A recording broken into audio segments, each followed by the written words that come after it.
बहुत समय पहले की बात है। एक मछुआरा मेहनत करके अपने स्त्री और बच्चों का पेट पालता था। वह प्रतिदिन सवेरे ही उठकर नदी किनारे जाता और 4 बार नदी में जाल फेंकता था। एक दिन वह नदी किनारे गया और नदी में जाल डाला। जब मछुआरे ने जाल खींचा तो उसे वह बेहद भारी लगा। उत्साहित होकर उसने कठिन परिश्रम करके जैसे ही जाल बाहर निकाला तो उसने देखा कि जाल में एक गधे की लाश फंसी थी। वह उसे देखकर निराश हो गया। उसका जाल भी गधे के बोझ से जगह जगह से फट गया। उसने 2 बार संभाल कर फिर से जाल नदी में फेंका। दोनों बार उसमें सिर्फ मिट्टी और कीचड़ भरा मिला। विवश होकर वह रोने लगा क्योंकि इसके अलावा उसका कोई व्यवसाय नहीं था। उसने चौथी और अंतिम बार जाल फेंका और खींचा तो उसे जाल भारी लगा। जाल बाहर निकालकर जब उसने देखा तो उसमें एक रहस्यमयी पीतल का एक बर्तन था। उसके भार से वह समझा कि इसमें जरूर कुछ बहुमूल्य वस्तुएं होंगी क्योंकि उसका मुंह ढक्कन से अच्छी तरह बंद था। मछुआरे ने रहस्यमयी बर्तन का ढक्कन खोला और झांक कर अंदर देखने लगा, परंतु उसे कुछ नहीं दिखाई दिया। तभी उस बर्तन से जादुई धुआं बाहर निकला और नदी के ऊपर आकाश में फैल गया। वह धुआं सिमटकर एक जगह इकट्ठा हुआ और उस धुएं ने विशालकाय दैत्य का रूप ले लिया। मछुआरा घबराकर भागने लगा, लेकिन उसने सुना कि दैत्य हाथ उठाकर कह रहा है कि हे भगवान, मेरा अपराध क्षमा कीजिए, मैं कभी आपकी आज्ञा का उल्लंघन नहीं करूंगा। इतना सुनते ही मछुआरा अपना डर भूल गया और बोला,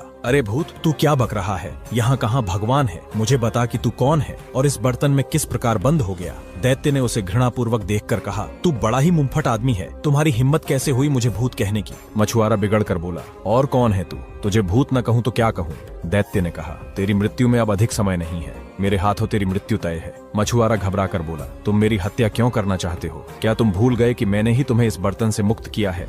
दैत्य ने कहा, मैं तुम्हें अकारण नहीं मार रहा, मैं काफी लंबे समय से इस पौराणिक गागर में कैद हूँ। मैंने प्रण लिया था कि 100 वर्षों के अंदर जो व्यक्ति मुझे निकालेगा उसे मैं इतना धन दे दूंगा कि वह आजीवन सुख से रहेगा, परंतु इस अवधि में मुझे किसी ने बाहर न निकाला। फिर मैंने प्रतिज्ञा ली कि अब 100 वर्ष के अंदर जो मुझे मुक्त करेगा उसे मैं सारे संसार के खजाने दिलवा दूंगा। फिर भी किसी ने मुझे न निकाला। वापस मैंने प्रतिज्ञा ली कि 100 वर्षों की तीसरी अवधि में जो मुझे मुक्त करेगा उसे मैं बहुत बड़ा बादशाह बना दूंगा। जब इस तीसरी अवधि में भी किसी ने मुझे न निकाला तो मुझे बड़ा क्रोध आया और उसी अवस्था में मैंने प्रण लिया कि जो मुझे अब बाहर निकालेगा मैं उसके प्राण ले लूंगा। हाँ, उसके साथ इतनी रियायत करूंगा कि वह जिस प्रकार से मरना चाहेगा मैं उसे उसी प्रकार से मारूंगा। अब चूंकि तूने मुझे बाहर निकाला है, इसीलिए अब तू बता कि तुझे किस प्रकार मारूं। मछुआरा भयभीत हुआ और सोचने लगा कि मैं भलाई करके उसके बदले मृत्यु दंड पा रहा हूँ। मछुआरे ने अंत में अपनी रक्षा का एक उपाय सोचा। वह दैत्य से बोला, मैं समझ गया कि तुम्हारे हाथ से मेरी जान नहीं बच सकती। यदि भगवान की यही इच्छा है तो मैं इसे स्वीकार करता हूँ, लेकिन जब तक मैं अपने मरने का तरीका सोच रहा हूँ तब तक तुम मेरे एक प्रश्न का उत्तर दो। दैत्य ने कहा,